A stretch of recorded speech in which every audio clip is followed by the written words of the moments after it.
সবাইকে হাই বলে দাও তো। হ্যালো এভরিওয়ান, আশা করি তোমরা সকলে খুব ভালো আছো আর আমিও বেশ ভালো আছি। অনেকদিন তোমাদের সাথে কোনো ব্লগ শেয়ার করা হয় না, তো চলো আজকে একটা নতুন ব্লগ নিয়ে চলে এসেছি। দেখতেই পারলে আজকে ওয়েদারটা মেঘলা মেঘলা, আর এদিকে মাম্মা খেলা করছিল, আর এদিকে আমার শাশুড়ি মা এদিকে ভাত রান্না করছে, আর আমি এই যে এখানে কাটতে বসবো কচু। তো এই যে কচু কাটার জন্য সব কিছু গুছিয়ে দিয়েছে, এবার আমি কাটবো। এই যে এটা হচ্ছে আমার অস্ত্র, হাতটা ঢেকে কাটবো না তো হাতটা চুলকাবে। তো এই যে আমার কচু কাটা কমপ্লিট হয়ে গেছে। এই যে এতগুলো কচু বেরিয়েছে, আর এই যে প্লাস্টিক নিয়েছিলাম কিন্তু প্লাস্টিক হাতে থাকছিল না বলে লাস্টে ফেলে দিয়েছি, এই হাত দিয়ে কেটেছি। তো দেখো হাতটা কী সুন্দর লাগছে, মনে হচ্ছে যেন মেহেন্দি পড়েছি। তো এবার চলে এসেছি রান্না করতে। এখানে প্রথমে পটল কটাই যে ভেজে নিয়েছি, এবারটা করবো হচ্ছে আলু পোস্ত। তো প্রথমে আমি তেলের ওপর একটু শুকনো লঙ্কা একটু পাঁচফোড়ন দিয়ে নিয়েছিলাম। এই যে এবারটা আলুগুলো দিয়ে দিলাম, আলুগুলো একটু ভাবিয়ে নিয়েছি। এই যে আলুগুলো একটু ভাজা ভাজা হলে এতে আমি একটু লবণ দিয়ে দেবো, তারপরে দিয়ে দেবো হলুদ।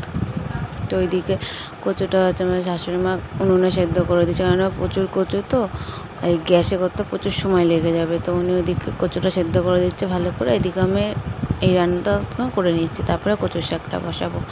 আর এই যে দেখো আমার ভাজা হয়ে গেছে, একটুখানি ক্যাপসিকাম ছিল, তা ক্যাপসিকামটুকু পরে দিয়ে দিয়েছি। আর এই যে পোস্তটা একটু শুকনো শুকনো করে পেস্ট করি। পোস্তটা আমি প্রথমে শুকনো একটু গুঁড়ো করে নিই, তারপরে তাতে একটু লঙ্কা দিয়ে একটু তেল দিয়ে একটু জল দিয়ে তারপরে একটা পেস্ট করে নিই।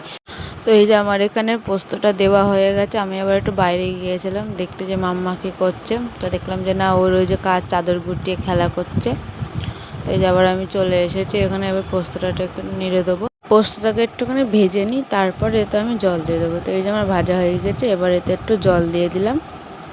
এই যে ভালো করে ওই গায়ে গায়ে পোস্ত লেগে আছে ওটাকে একটু আঙুল দিয়ে নেড়ে দিলাম। তারপরে যে জলটা দিয়ে জলটা কম হয়েছে, আর একটু জল দেবো। তো যে নেড়ে দিয়ে যাবো একটু জল আনতে, ওই জল এসে গেছে। এবার খুন্তিটাতে একটু দিয়ে ধুয়ে আবার নেড়ে দেবো, নেড়ে ঢাকা দিয়ে দেবো। না তাও জল কম হয়েছে আমার। এই যে আর একটু জল দিয়ে দিলাম, এবার এটা আস্তে আস্তে ফুটুক। আবার যাবো মেয়ের স্কুলের খাবার আনতে ভুলে গেছি, এদিকে 1:30টার বেশি বেজে গিয়েছে। তো এই যে প্রায় অলমোস্ট হয়ে গেছে, জলটা ভালোই দেখুন শুকিয়ে গেছে। এমন এবার নামিয়ে ফেলবো। তো এই যে নামিয়ে দিলাম। এই যে আমার আলু পোস্ত গেছে, আর এই যে পটল ভাজা, এটা আবার রেখে যাবো মেয়ের খাবার আনতে, এনে তারপরে ডালটা বসাবো।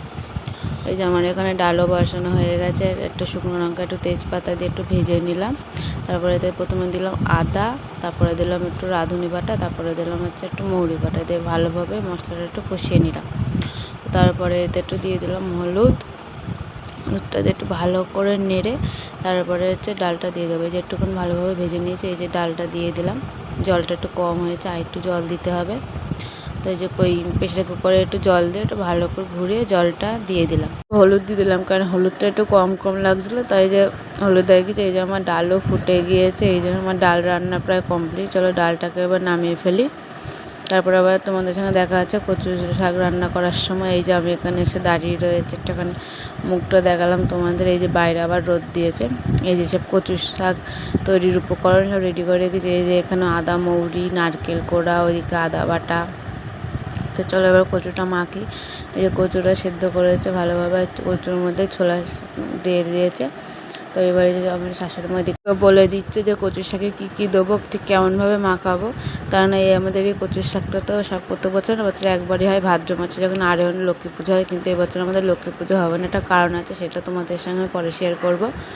আর এই যে আমার কচু শাক মাখানো হয়ে গেছে, আমি এতে চিনির জায়গায় দিয়েছি একটু গুড়, কারণ আমার শ্বশুরমশাইয়ের জন্য চিনি খাওয়া যায় না, ওই জন্য একটু গুড় দিয়েছে। এই যে মাখানো হয়ে গেছে, একটু আটা দিলাম, তাহলে একটু মাখো মাখো হবে, খেতে খুব টেস্টি হবে। শোনো, ওই কচু শাকটা যত চটকাবে তত আরও বেশি মিশে যাবে, তত ভালো লাগবে খেতে।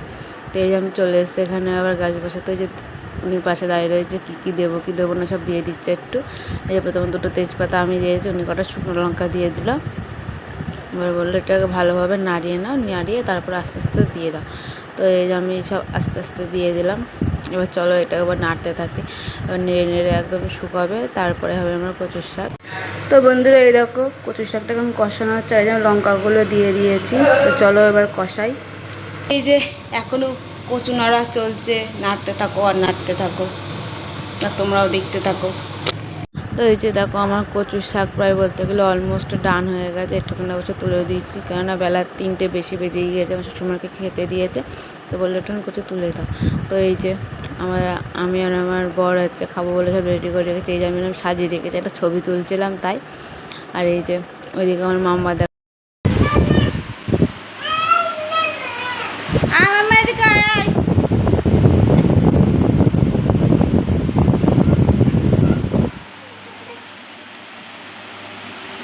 চলে এসছে, চলো। আজকের ভিডিওটা আমার এই পর্যন্তই। আমার কচু শাক রান্নাটা তোমাদের কেমন লাগলো অবশ্যই আমাকে জানিও। এই যেমন মামা ক্যামেরার সামনে নিলে ঘাড় কাত করে, কেননা আমিও ঘাড় কাত করি, তাই সেটা দেখে শিখে গিয়েছে। তো এই যে আমি গালে একটা হাম্পি দিলাম, বললাম মামা একটা গালে একটা হাম্পি দাও না, ও ঘাড় কাতি করে আছে, এই যে গালে আবার একটা হাম্পি দিল, ওই আবার কপালে একটা হাম্পি দিল, আবার যেই ঘাড় কাত করেছে আবার ঘাড় কাত করে দিচ্ছে, আবার এইদিকে ঘাড় কাত করলে। এই যে আমার চ্যানেলটা প্লিজ সাবস্ক্রাইব করে দিও, সবাই আমাকে সাপোর্ট করো।